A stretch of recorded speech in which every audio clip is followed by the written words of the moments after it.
అమెజాన్కు కేంద్రం నోటీసులు జారీ చేసింది. అయోధ్య రామ మందిరం పేరిట నకిలీ ప్రసాదం అమ్మకాలు చేపట్టిందన్న ఆరోపణలతో అమెజాన్కు కేంద్రం నోటీసులు ఇచ్చింది. అయోధ్యలో ఈ నెల 22న ప్రాణప్రతిష్ఠ కార్యక్రమం సందర్భంగా అమెజాన్ సంస్థ ఆన్లైన్లో అయోధ్య రామ మందిరం పేరిట నకిలీ ప్రసాదాన్ని విక్రయిస్తుందని confederation of all India traders ఫిర్యాదు చేయడం జరిగింది. సాధారణ లడ్డూ ప్రసాదాన్ని శ్రీరామ మందిర్ అయోధ్య ప్రసాదం పేరుతో ఆన్లైన్లో విక్రయిస్తున్నారని ఆరోపణలు చేయడం జరిగింది.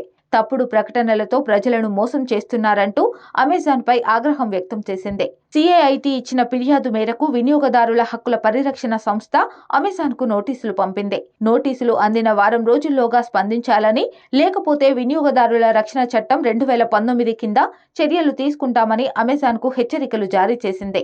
ఈ నోటీసులపై వెంటనే అమెజాన్ స్పందించడం జరిగింది. సిసిపిఏ నుంచి నోటీసులు అందాయని, ఆయా సెల్లర్లపై తమ విధానాలకు అనుగుణంగా చర్యలు తీసుకుంటామని అమెజాన్ అధికార ప్రతినిధి పేర్కొన్నారు. ఈ మేరకు సెల్లర్ల సెల్స్ ఆప్షన్ను కూడా తొలగించినట్లు ఆయన వివరించారు. అయోధ్య రామ మందిర ఉత్సవ నేపథ్యంలో కొందరు వ్యాపారులు దానిని కూడా సొమ్ము చేసుకోవాలని చూస్తున్నారు. ఈ క్రమంలో శ్రీరామ మందిర్ అయోధ్య ప్రసాద్, రఘుపతి ఘీ లడ్డు, అయోధ్య రామ మందిర్ ప్రసాద్, కోయో కోబీ లడ్డు, రామ మందిర్ అయోధ్య ప్రసాద్, దేశీ ఆవు పేడ వంటి పేర్లతో అయోధ్య రామ మందిర ప్రసాదాన్ని విక్రయిస్తున్నారు.